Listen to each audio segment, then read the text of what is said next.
Assalamualaikum warahmatullahi wabarakatuh. A'udzubillahi minasyaitonirrajim. Bismillahirrahmanirrahim. Alhamdulillahilladzi hadana li hada wa ma kunna linahtadiya laula an hadanallah. Asyhadu an la ilaha illallah wahdahu la syarikalah wa asyhadu anna Muhammadan abduhu wa rasuluh la nabiyya ba'dah. A'udzubillahi minasyaitonirrajim. Bismillahirrahmanirrahim. Ya ayyuhalladzina amanu taqullaha haqqa tuqatih wa la tamutunna illa wa antum muslimun. Wa qala Allah ta'ala la tujallisu ahlal hawa fa yuhaddisu fi qalbikum ma lam yakun. Para salikin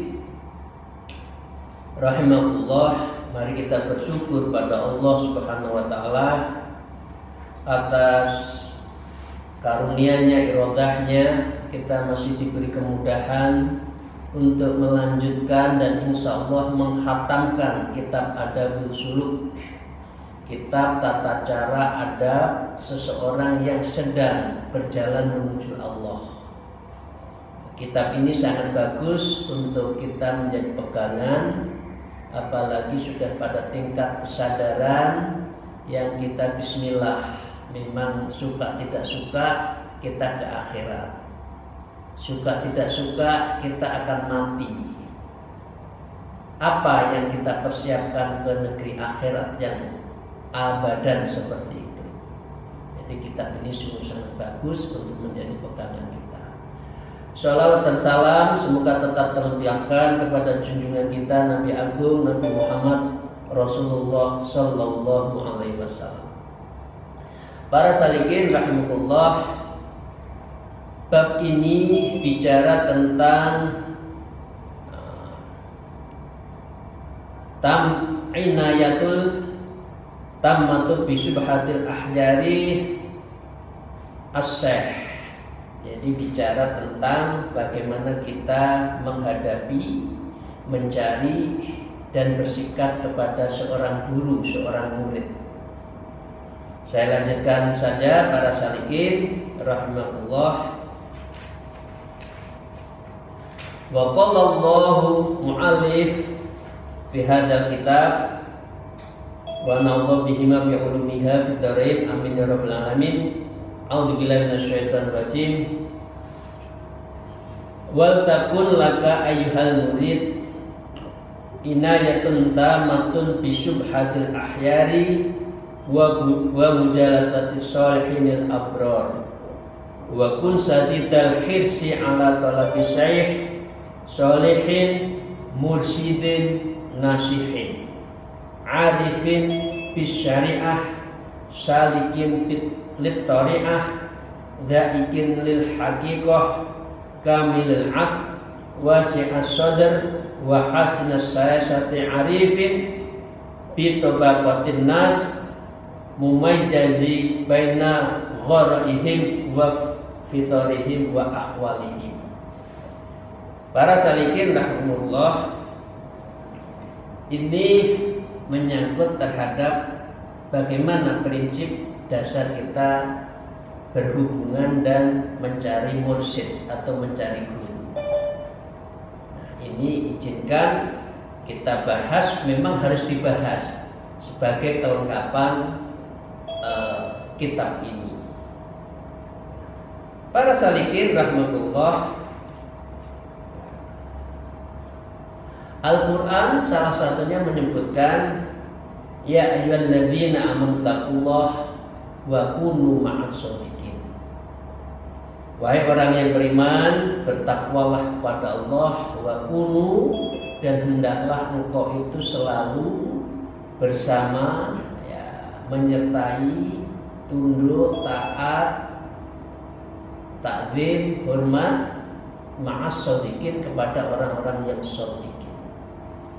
Di dalam ilmu thariqah, ilmu tasawuf, thariqin ini diartikan adalah seseorang yang sudah sedang menjalani dan diberi amanah untuk membimbing kepada umatnya. di dalam rangka suluk ilallah, thariqul ilallah, thariqul ilal akhirah. Nah, karena itu pengertian shodiqin ini memang dalam arti umum disebutkan orang-orang yang baik, orang-orang yang jujur, orang-orang yang siddiq, yang shodiq, orang-orang yang memenuhi prinsip dari nilai-nilai keagamaan. Tetapi para salikin izinkanlah di dunia tasawuf, di dunia thariqah, surat At-Taubah 119 ini ketika disebut shodiqin adalah orang yang sudah diyakini dan orang yang sudah mendapatkan mandat untuk membimbing. Karena itu dialah yang disebut dengan shodiq, dialah yang disebut dengan guru, mursyid atau syekh yang membimbingnya. Dan di dalam proses ilmu tasawuf, guru ini adalah penting, yang mengarahkan, yang mengajak serta early warning ya, terhadap jalan kita menuju Allah. Izinkan dengan segala hormat, di dalam ilmu thariqah disebutkan ya, barang siapa ya, yang di dalam berilmu thariqah, berilmu tasawuf, laisal syekh, tidak memiliki syekh ya, maka syekhnya itu adalah setan. Ini maaf dengan segala hormat, ini memang di dunia tasawuf seperti itu. Nah, pertanyaannya, apakah kita mencari syekh itu harus? Boleh. Apakah orang masuk thariqah harus? Boleh. Atau tidak? Di dalam pembahasan Basul Ma'asir di dalam Mutabarah ya, An-Nahdiyah, Thariqah Nahdiyah itu disebutkan pada prinsipnya kalau orang sudah mampu tanpa guru, tanpa thariqah boleh. Tetapi pertanyaannya, syaratnya harus kuat. Syaratnya harus memiliki sebuah sanad sendiri, kita langsung kepada Rasulullah. Mungkinkah? Jadi prinsipnya boleh kalau memenuhi syarat. Kalau belum, sebaiknya memang kita diarahkan itu mencari guru, mencari mursyid yang membimbing dan ikut dalam sebuah thariqah. Ibaratnya begini para salikin, ini ibarat yang sangat gampang. Ada sumber ilmu Rasulullah. Kalau kita tidak punya namanya sumber tenaga pembangkit listrik ya, katakan di Balongan, kalau tidak ada transmisinya, kita langsung ngambil di dalam sutet saja atau di dalam langsung pembangkit listrik, kira-kira terbakar nggak? Nah, logikanya seperti itu.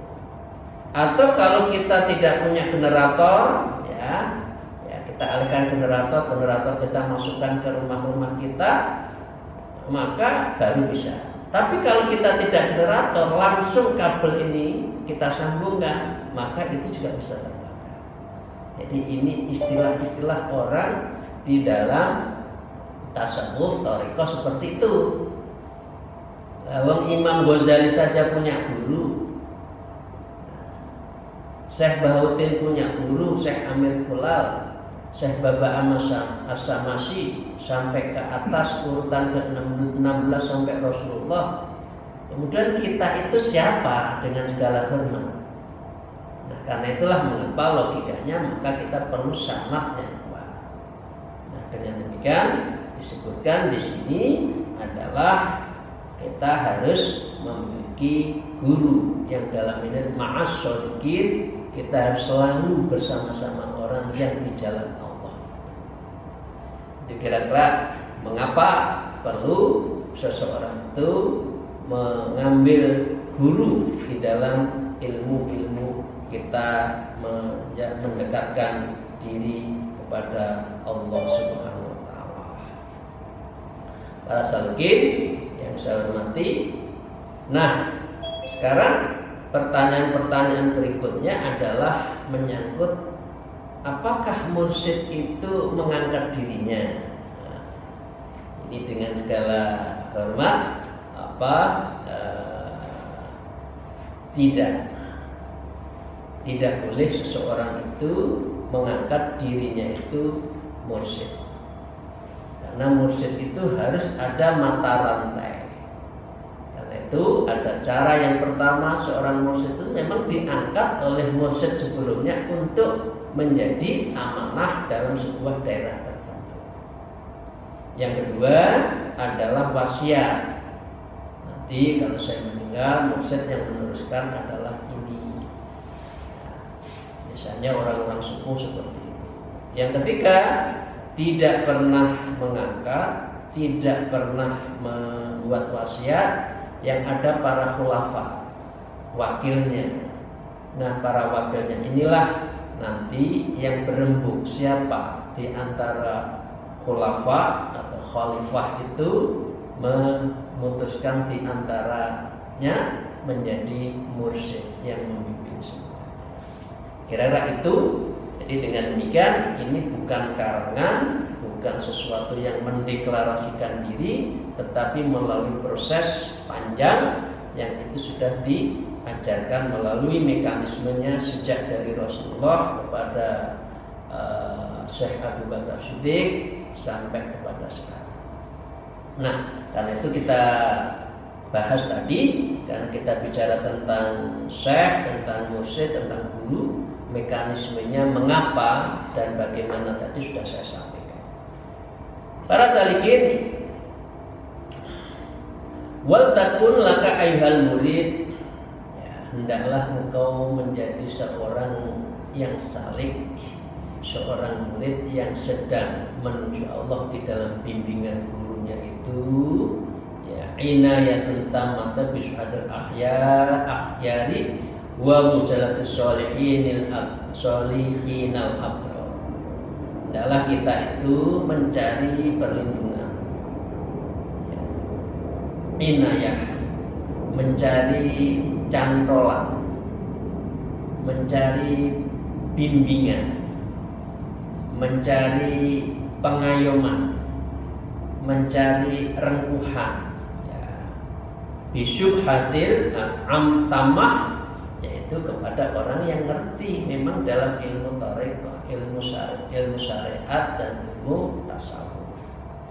Bisyubhatil ahyari wa badalsis sholihinil ahyar, dan dengan cara bersahabat dengan orang-orang yang baik, ya, dan duduk, yaitu wa mujalasati sholihin, dan duduk bersama kaum orang-orang yang soleh tadi, abrar.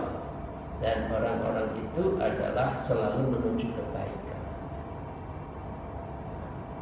Cuma pertanyaannya, siapa inayatun tamah itu? Siapa yang kita anggap sebagai inayatun tamah, yang bisa melindungi, yang merengkuh, yang membimbing itu? Wa kun sadidil hirsi ala talbis syekh sholihin mursidin nasihin. Jadi siapa yang dianggap inayatut tamah adalah wakun sadidul hirsi, maka jadilah orang yang akan kita itu bersungguh-sungguh, ya, ala talibin dalam hal mencari syaihin, syekhnya itu. Jadi disebutkan ya alladzina amanullah wabtaghi ilaihi wasilah wajahidu fisabilihi la'allakum tuflihun. Jadi kalau orang itu mencari wasilah, mencari guru yang membimbing, itu diminta untuk bersungguh-sungguh. Wajah itu, jadi bersungguh-sungguh, bermujahadah itu, ya, mencari tolabis syekh, sholihin, dan syekhnya itu, gurunya itu, mursyidnya itu yang soleh, solehin mursyidin.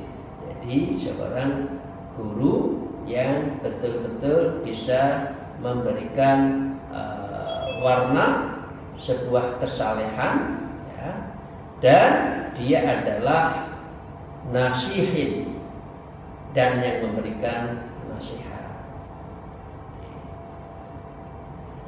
jangan gitu, sebaiknya begini. Misalkan jadi memberi nasihat. Wa tasabil haq wa tawassul sabr wa ta'amanal birri wa taqwa wa la ta'amanal ismi wa tawakkalin. Isinya adalah tentang kebaikan. Arifin bis syariah. Jadi seorang guru itu juga harus kuat syariatnya. Arif yaitu jadi yang mengetahui syariat ya, karena ini menjadi dasar orang untuk menuju ma'rifatullah. Dari syariatnya adalah kuat. Pernah berkali-kali saya sampaikan, al-haqiqatu bila syariah batilah was syariatu bila haqiqah atilah. Jadi kalau kita tasawuf, kalau tidak syariatnya kuat itu batil, tidak benar, batal. Tapi kalau Anda kita semua hanya dalam posisi syariat saja, sholat iya, zakat iya, tapi nggak pernah menuju hakikat, itu atilah. Jadi seperti orang yang sedang di perlimaan atau perempatan jalan, tidak pernah ngikuti, yang mata kita hanya melihat ini toleh kanan toleh kiri, nggak tahu kita tuh hanya kemana. Jadi ini dengan demikian arifin bisyariah salikin litoriqoh. Jadi memberikan sebuah petunjuk ya, dan salik berjalan litoriqoh, yaitu sebuah toriqoh yang menuju Allah.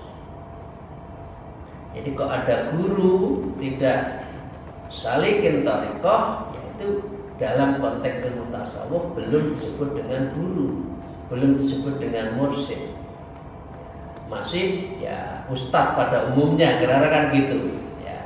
Karena kalau sudah toriqoh, sudah mursyid, syekh, itu memang jalannya yang dikatakan menuju Allah.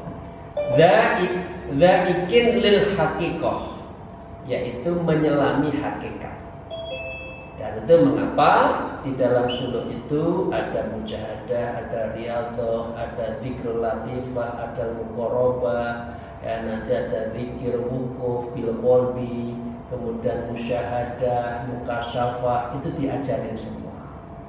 Ya, kalau kita tidak amali seperti itu kan kita hanya mengetahui ilmunya tapi tidak mengamalkan. Tapi kalau mursyid dan di pondok pesantren yang memang pasulukan itu adalah dzaikin lil haqiqah. Jadi tentang menyelami ilmu hakikat, kamilul aql wasi'is sadr. Jadi seseorang yang mursyid itu harus kamil akal. Ya, akalnya itu sempurna, artinya nggak miring ya. Tidak satu gelas nggak genep misalkan, itu kan bahasa di Jawa tidak, memang sak gelasnya nggak genep kok, tidak genap. Jadi ada yang lopan, enggak. Mursyid rata-rata adalah smart, dia adalah orang yang pinter karena dia memang belajar syariat. Ya, kamil akal, wasi'is sadr, dan hatinya itu lapang dada. Lapang dada itu ya sabar, ya, tidak gampang marah, harus belajar. Muridnya itu kemana yang sudah lama tidak masuk, misalkan tidak ketemu, didoakan, ya Allah muridnya izin, ya didoakan, tidak usah ditanya kamu kok nggak kesini-sini, nggak perlu. Hanya didoakan moga-moga yang dicita-citakan berhasil. Itu bagian dari wasi'is sadr. Nggak boleh, maaf ya, seorang mursyid marah, kamu kemana aja ini, nggak pernah kesini, nggak pernah, nggak. Kita doakan dari jauh. Ini namanya wasi'is sadr. Jadi adalah hatinya itu lapang, diapa-apakan saja lapang. Ya. Hasanis saya sati arifin ya bitobaatin nas ya mumayyizin ya, di sini memiliki kejelian dalam bertindak, mumajiz ya kan, dan memiliki pengetahuan tentang tingkatan-tingkatan bitoba'atin nas.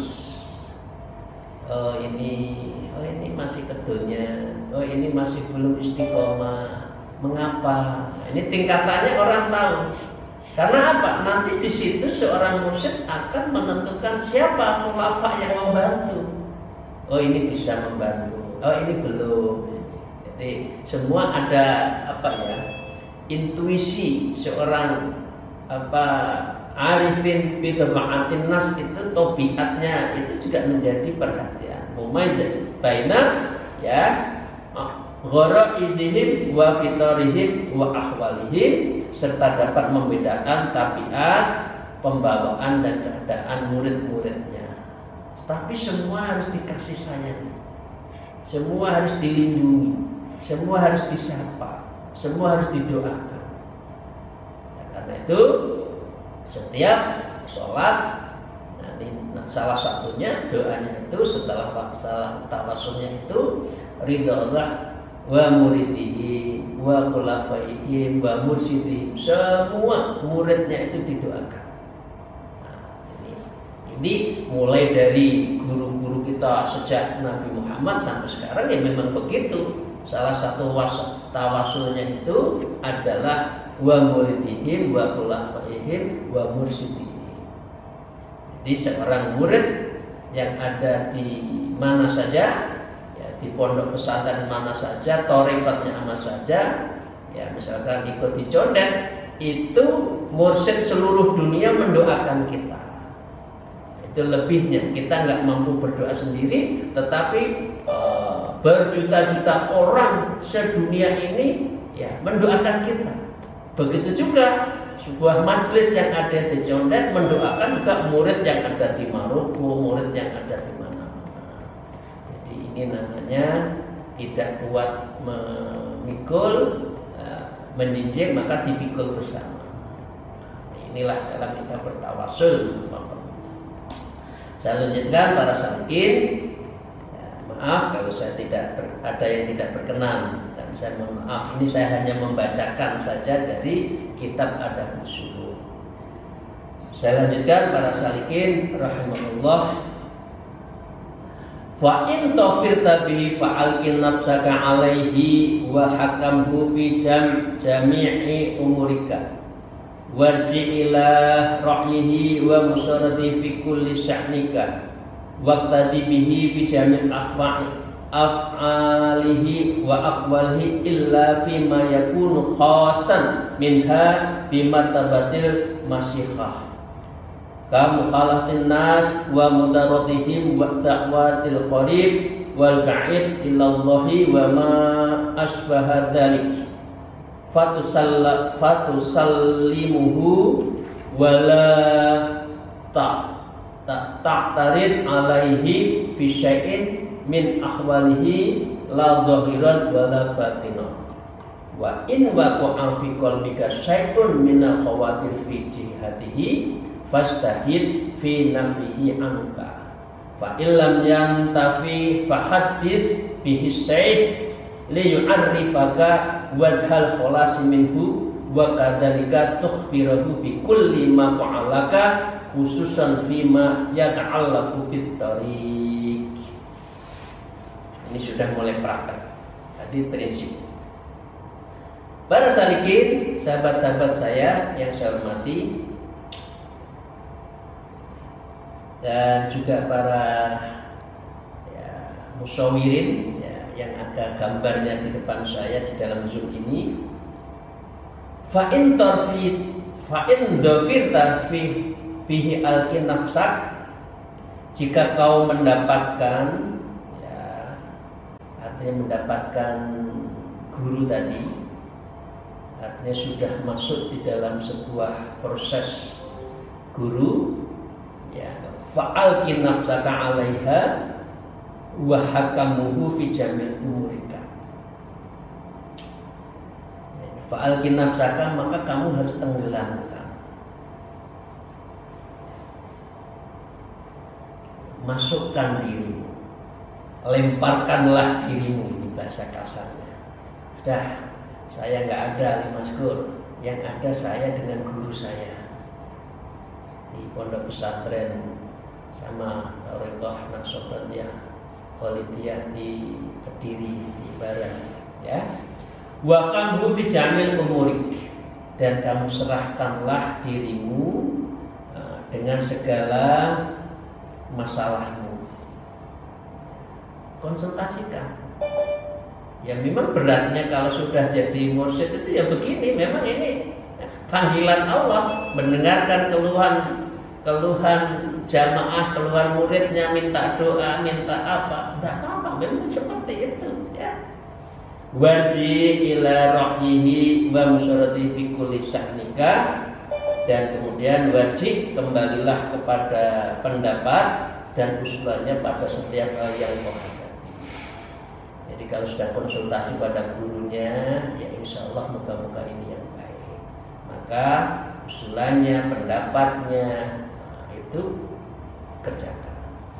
Tapi biasanya murid yang bagus itu adalah murid yang konsultasi, tapi guru yang bagus adalah yang berdiskusi dengan muridnya. Oh begini, insya Allah ini yang lebih manfaat, ini mudharah. Jangan pekerjaan itu banyak rezeki yang subhat, sebaiknya yang ini. Kecuali kita nafsu kita kuat, oh yang rezekinya yang banyak ini kok, misalkan. Tapi kan ada mudharatnya, misalkan, ya. Maksudnya fi kulli sya'in. Wa tadibi fi jamil afwa'ili, ya, wa aqwalihi illa fima yakun khossan min bimutabatil masyarakat. Jadi setelah itu ikutilah setiap perbuatan dan ucapannya kecuali yang khusus, ya, baginya dan pada kedudukannya sebagai syekh.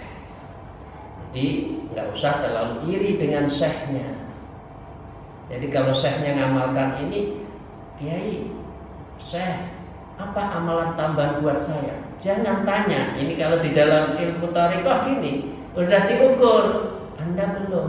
Anda dipaksakan untuk wukuf, lalu niatnya belum ada wukuf, dipaksakan juga nggak jalan-jalan. Ini sudah waktunya kamu itu ikut apa? Makomnya tahlil, lo niatnya belum ada, maka jangan tanya. Jadi pada saatnya kalau hati terbuka, maka guru mengarahkan, oh sebaiknya sudah naik makom, gitu loh. Nah, jadi ini semuanya pakai hati ya, kalau sudah pakai ilmu thariqah itu pakai hati, nggak ada nafsu. Ya. Bi martabati masih khotim, yaitu karena itu martabatnya syekh itu jangan diirikan. Martabatnya begini, amalannya ini, kemampuannya ini, kelebihannya ini nggak usah ditanyakan, itu semua dari Allah, kan semua hanya titipan, ya. Kamu khalatatin nas wa mudaratihim da'watil qarib, ya, bil ba'iti illallahi wa ma asbaha dzalik. Ya. Setelah itu seperti hanya, ya, bergaul dengan manusia dan lingkungannya mereka, berdakwah kepada orang-orang yang dekat dengan jauh, dan itu adalah disampaikan ilallah, yaitu kepada dakwah kepada Allah, ya, wa ma asbaha dzalik, dan hal-hal yang seperti di para salikin, ya biarkan mursyidnya, gurunya ya begini, memang tugasnya gini, membimbing, ngaji, ya, ya tidak usah terlalu diikuti. Kalau pada saatnya Allah memberikan kelebihan pada gurunya, tidak usah diireni. Atau sebaliknya, ada sesama murid, ini kok begini, ini kok begini, ini sudah begini, ya belum, memang belum waktunya, Allah belum membukakan. Makanya hilangkan nafsu, ya. Jadi dengan itu, wala ta'tarid alaihi syai'in fi ahwalihi la zahiran wala batinan. Dan dengan demikian, setelah itu janganlah kau merasa keberatan, ya, ta'tarid alaihi, dalam keadaan berat lahir dan batin ketika dalam hubungan dengan murid, sesama orang yang suluk, dan sesama dengan orang gurunya. para salikin hal-hal yang menyangkut prinsip hubungan kita. Satu, yang 4 tadi itu adalah bagaimana kita mencari guru, apa dan fungsinya. Dan yang kedua itu adalah prinsip-prinsip kita menghadapi dan berhubungan dengan guru. Para salikin rahmatullah, moga-moga apa yang 2 paragraf tadi menjadikan ilmu kita di dalam rangka mengasah hati dan dalam rangka mendekatkan diri kita kepada Allah. Para salikin rahmatullah, itu saja yang kita bisa bahas pada hari ini. Moga-moga semuanya mendapatkan ridho dari Allah Subhanahu wa taala. Yang kami mohon diberikan doa, mohon doanya moga-moga saya ikhlas, sabar, istiqomah menjalani ini semua. Ibu bapak sekalian yang sudah masuk thariqah, moga-moga istiqomah, sabar, ya ikhlas. Yang belum, pada saatnya memang suluk ilallah, berjalan pada Allah itu diniatkan dengan khusus. Itu saja. Alhamdulillah. Moga-moga pertemuan ini mendapatkan ridho dan maunah dari Allah. Wallahu muwaffiq ila aqwamit thoriq. Wassalamualaikum warahmatullahi wabarakatuh.